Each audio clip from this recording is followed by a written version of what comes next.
Begawan Palasara ing sampun pagelaran wayang kulit Ki Sunarpa Guna Prayitna badhe pasrah jiwa raga pejagesang kula badhe kula aturaken paduka Sang Begawan Palasara yen mengkono Durgandini persajan wae apa sing dadi atremu bakal tak tampa kowe nedya swita masrahke jiwa raga tumrap Begawan Palasara lumahing bumi kurbing langit ora ana wanita ingkang banget tak tresnani mung kejaba jeneng sira Durgandini. Aduh penemban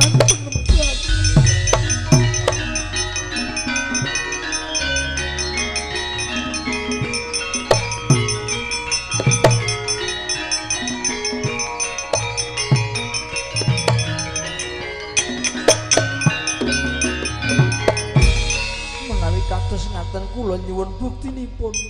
Njaluk buktine apa? Kula kepengin sangat dipun pondhong paduka Sangadi Penemban. Kula kepengin dipun rungrung dhateng panjenengan. Monggo pados papan ingkang sepi. Saka bagian wonten sak ngandhapipun Mandira Agung. Monggo kula dherekaken samiyantun katresnan Penemban Durgandini ayo. Yen mengkono ladena brangtanipun Kakang wong ayu.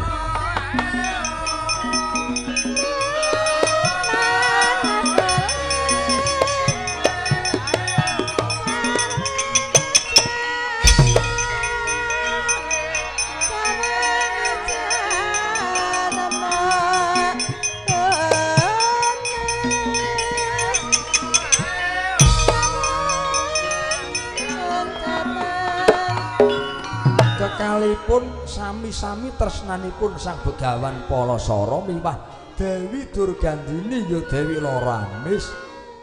Ibarate wong keplok yen ora tangan loro ora bakal muni. Nadyan to adreng lan sugeng tiasipun Sang Dewi Durgandini yen to Sang Begawan Palasara dhateng nglanggati mila mboten badhe kasembadan. Dawa kosok wangsul nadyan to adreng kaya ngapa tresnanipun Sang Begawan Palasara lamun to datan den imbangi dening Sang Dewi Durgandini datan bisa kasembadan. Kekalipun sami tresna tinresnanan sih sinisian pados papan ingkang sepi ing ngriku wonten grumbul sak ngandhaping Mandira Agung. Ngandhaping Mandira Agung papanipun sepi hawanipun menika asrep. Hawanipun asep dilalah ing ngriku wonten bagor. Wonten bagor den gelar dening Sang Begawan Palasara sak wontenipun. Raning mapanipun wonten sak tengahing wana. Ketang tresnane priya lan wanita. Derenging sedya datan kenging sinayudan. Barang taning asmara Sang Begawan Palasara kang perbawane gedhe tinampi dening Dewi Durgandini. Mlebu metu yenipun unjal huswa mengkas mengkis Sang Begawan Palasara dasaripun priya sampun keladuk yuswa mila tenaganipun ngladosi ingkang maksih nem radi kacipuan ring kesing carita kekalipun yenipun sami andon katresnan Sang Dewi Durgandini nandhang wewek waja tegese sampun ngandhut ponang jabang bayi. Lakune ngandhut kaya lakuning wong kang kedhep kaping 2 3 4 5 6 7 8 9 dungkap nawa candra dasa ari.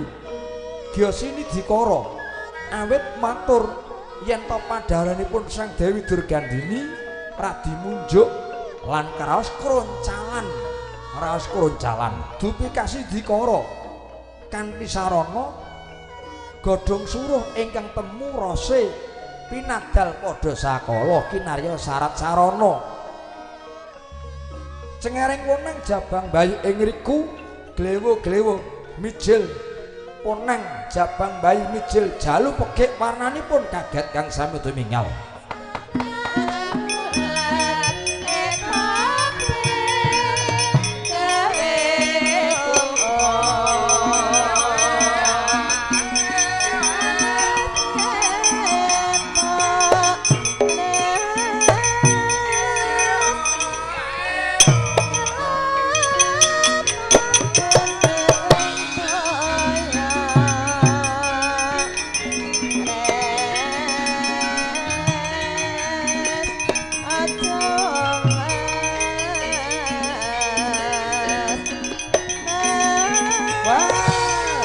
ampun peputra niki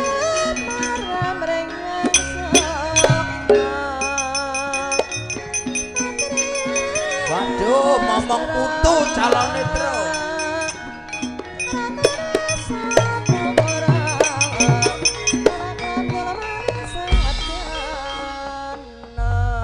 ngandel ora wong nek gelnek-gelni dadine kaya ngene terus mesti dadi penemban niki nun sewu Dewi Durgandini kok mondong bayi utahe putra iya Petruk niki putranipun sinten anak sapa gong engko gegek anak pupon tro anak pupon kok anak pupon wong kuwi nek duwe anak angel ku adane cok golek anak dipek anak dadi anak angkat oh angkat apa angkat junjung pamrih nggo nyetrum supaya sing wedok ki iso meteng sinten iki penemban ndadekno sumurup Petruk iki yoga aku dhewe nggon kuandhen katresnan kelawan Durgandini pinaringan momongan mijil jalu lho nek baguse bagus ning kuciwane wonten kok kulitipun kok cemeng ngeten iki dos pundi iya Petruk merga wis kinodrat keparing Hyang Widiwasa kulite ireng gong ireng mbok menawa iki le gawe ning nggon padangan tro mula bareng duwe anak kulite dadi ireng tunteng nek men kuning kudune lampune do dipateni aja nganti weruh wong lah wong mung trimo ning isor ruwit lemekan bagor ya ora ya kelakon kena syarat sing ngenge laire jabang bayi kulite ireng tunteng penemban menika putra panjenengan menika wiji panjenengan badhe dipun namekaken sinten penemban Durgandini raneng iki mijil jalu pekek warnane nadyanto kulite ireng cemani ora dadi apa bakal tak paringi pusaka asma yaiku Abiyasa sineksan jagat saing sini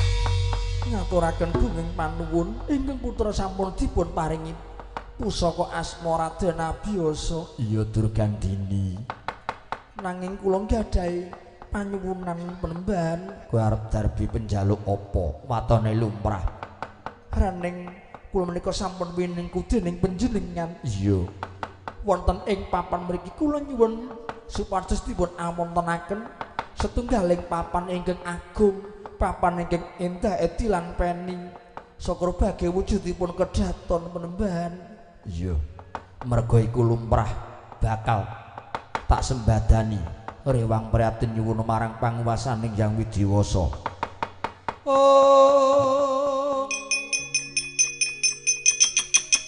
nyata pandhita kang wis limpat oh sinamun samuning samudana pindha kumbang ajabeng tamang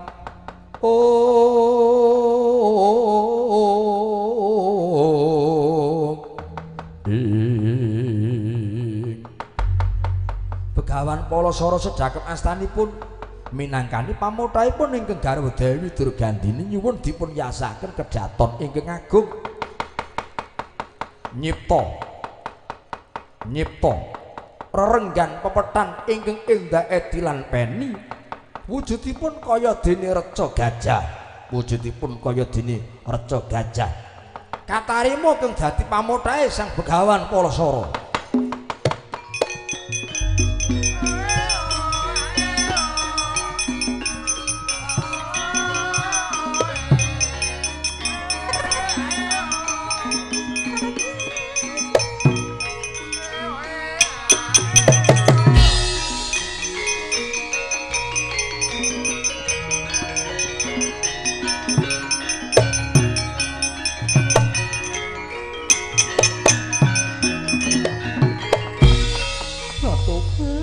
penemban Durgandini kuwi kasembadan paduka kenipun nyipta kedaton wujudipun kados dene reca gajah Seksenana diajeng Kedaton iki bakal tak wenehi aran yaiku Gajahhoya sineksan jagat saing sine.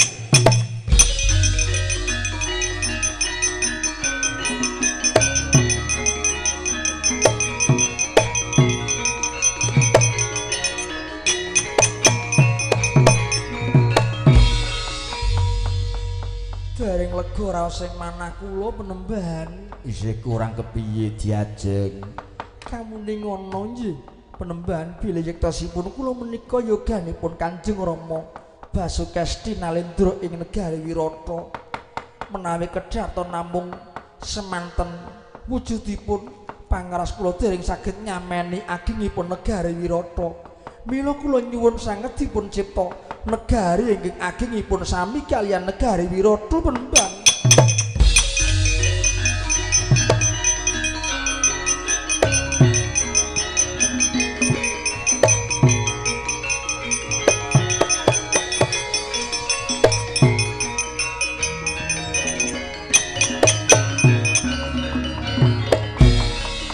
Nuhuni pamodhaipun ingkang garwa sineksan wujudipun kayu jati lan wit ingas. Kayu jati lan wit ingas sinabda dening Sang Begawan Palasara dadya kedhaton ya negari ingkang agung dipun paringi pusaka asma nenggih negari Ngastina kang dumadi saking kayu jati lan wit ingas.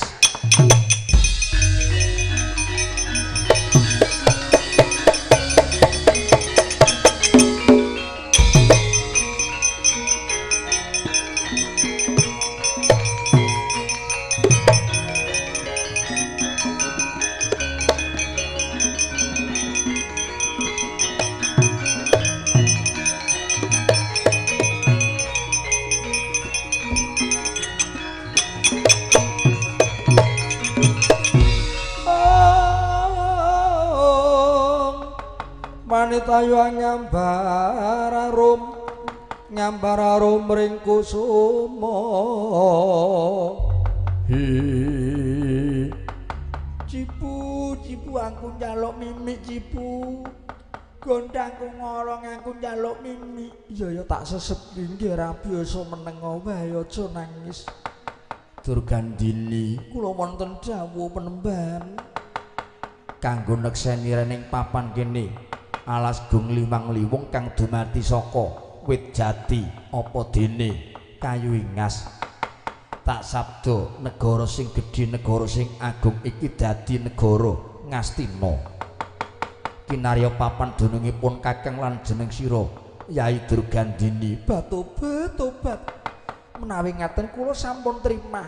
Kula lega rasih manah kula agengipun kedhaton menika sami kaliyan negari Wirata. Biak praptanipun Raden Durgandana.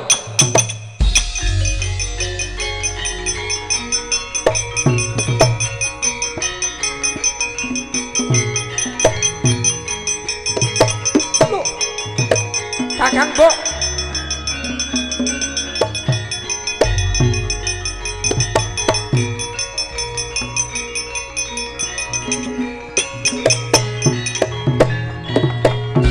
Kang rasa sumbar lindu bumi kanjeng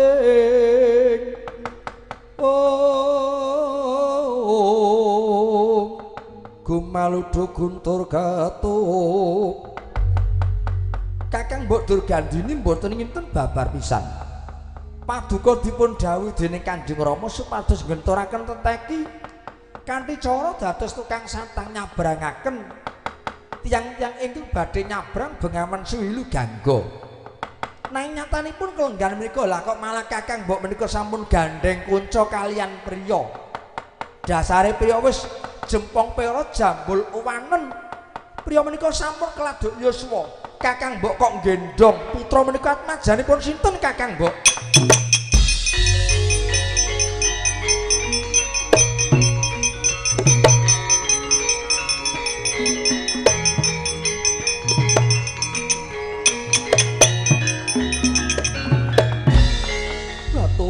Tobat kadangipun Kakang Yayi Durgandana. Pancen bener yen to pun Kakang kuwi didhawuhi supaya nglakoni dadi tukang satang ya kanggo dalan iki supaya nindakake tapa ngrami kanggo nebus Sukerta ingkang tak sandhang iki nanging sumurupa ya Dimas merga saka panjenengane Kakang Begawan Palasara ingkang bisa ngusadanipun Kakang ingkang sekawit aku nandhang mala ina gondo banger bajin saiki wis sirna ingkang bisa ngusadani ya mung lantarane Kakang Begawan Palasara. Lajeng lare menika sinten Kakang Mbok? Nggon kuwantun katresnan kelawan kadangmu iki pinaringan momongan mijil jalu iki anakku. Iku yo gagu nggih. Yo gagu sing banget tak tresnani iki arane Abiyasa. Weh lha ora patut banget Kakang Mbok yen panjenengan kladuk Kakang Mbok.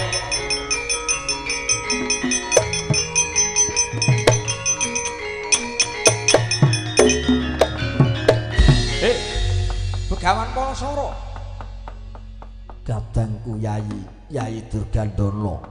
Ketemu pirang perkara, kok kowe ngucap yen aku ki kadang tarunamu. Merga kowe kadang tarunane Diajeng Durgandini. Yen kowe gelem ngakoni kowe dadi kadangi Begawan Palasara, ora sudi. Kowe pendhita wong ora pokro, ora duwe tatanan, ora duweni unggah-ungguh, uripmu papariman ngulandara, mung mapan ana tengah ngalas. Lah kok kowe nggonjak Kakang Mbok Durgandini mongko atmajane Nalendra Gong Binathara. Aku sing dadi kadang tarunane Kakang Mbok ora trima Palasara. Yen ora trima arep apa? Longgo mestakamu kowe Penemban. Aja adikku aja Durgandana.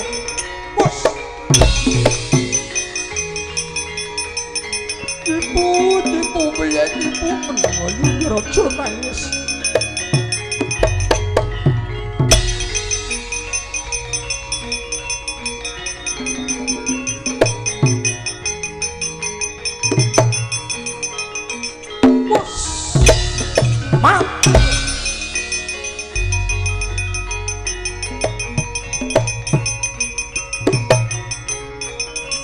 Orang trimo iki jalukan modar.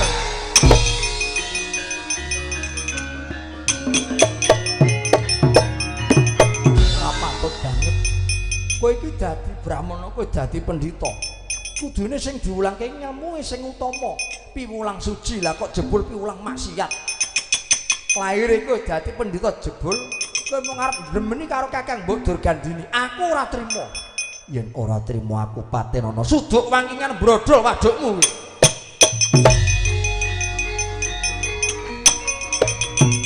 Mati modar mati.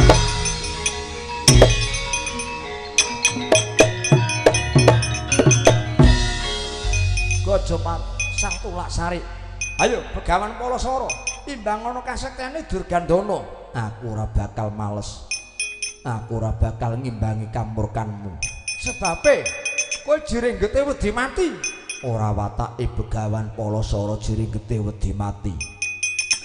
Sing diarani menang sing utama kuwi dudu menang tanding karo mungsuh ning yen bisa meper ubale nggawa napsune dhewe kuwi diarani menang kang utama. Aku ora ngandel. Ora percaya, aku ora percaya. Yen pancen nyata-nyatake brahmana sing limpat titik ing pamamas. Ayo ketokno kemandenmu. Aku tak kepengin ngerti kaya ngapa kasektenmu Palasara. Sabda man dicipta dadi kowe dudu pakartining satriya. Waduh.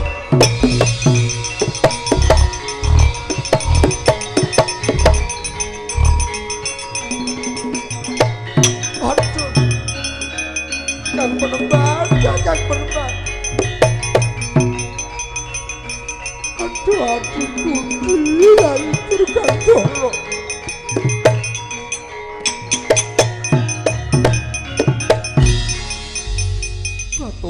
Tobat kadangipun Kakang Yai Durgandana kowe nampa siku dendhaning Gusti Kang Hakarya Loka. Aduh Kakang Mbok, kula kados pundi? Kula kok dipun sotaken kula dados wraha. kula dipun sempatani dening Kakang Begawan Palasara. Ayo, yen pancen kowe ora gelem mertobat, ora bakal tak usadani. Adikku Di, kowe njaluk pangapura kelawan Kakang Begawan Palasara supaya diusadani ya Di. Aduh Kakang Penembahan, kula ingkang lepat, kula ingkang klentu. Kula nyuwun pangapunten awit kladu ing matra kula. Kirangin ngapa krami kula nyuwun pengayoman, kula nyuwun dipun usadani. Kula nyuwun supados rawat mala trimala kula Kakang Penembahan. Sabda mandi cipta dadi yen pancen kowe wis eling kang wujud kewan bali ing asale. Rening asale jalma manungsa bali dadi satriya. Mandi sabdane Sang Begawan Palasara.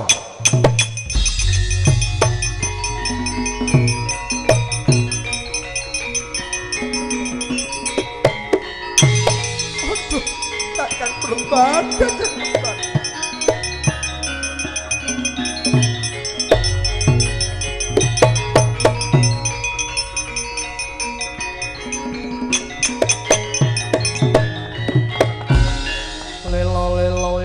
Saya kadriya Trias mara marang Risang Kadirati.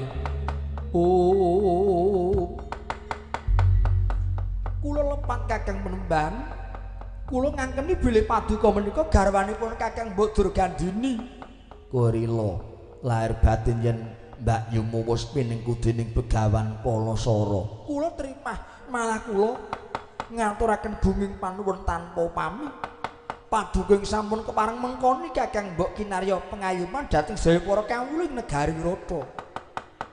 Yayi Durgandana kok merpegi kelawan pun Kakang wigatine apa? Nyuwun pangapunten Kakang Mbok, negari Wirata menika geger. Undraning perkawis inggih namung paduka Kakang Mbok Durgandini pramila ajeng Kanjeng Rama Prabu ngaturi supados Kakang Mbok kasuwun kondur wonten negari Wirata. Kakang Penembahan, iya yen pancen kaya mengkono diajeng kowe abot lawan dawuh pangandikane Sudarmamu. Yen nganti kowe badal dawuh diarani anak ora bekti lawan Sudarma utawa wong tuwa. Nanging kula sampun winengku dening panjenengan yen kula badhe pisah kalian paduka kula maos awrat. Awrat nggih kula badhe pepisahan kalian paduka. Ora ateges pisah selawasing urip, nanging seje dina ganti wektu ganti mangsa kala. Mengko pun Kakang bakal nganti anakku Abiyasa tedhak ana ing negara Wirata. Gagat resang kapirangu rinangkul kinempit kampit. Menawi ngaten duh Kakang Penembahan, kula kintu yoga kula pun abiyasa supados kalian paduka Kakang Penembahan sampun ngantos kedangun selak boten sabar anggen kula nyerantu rawuhipun panjenengan wonten negari Wirata. Iya ya diajeng ing sakmengko ora bakal kadaluwarsa pun Kakang tumuli bakal nggendhong anakku Abiyasa bakal praptana ing negara Wirata. Menawi ngaten kula nyuwun pamit, kula badhe wangsul dhateng negari Wirata. Kula nyuwun pamit Kakang Penembahan. Ya sing ati-ati diajeng lan Yayi Durgandana.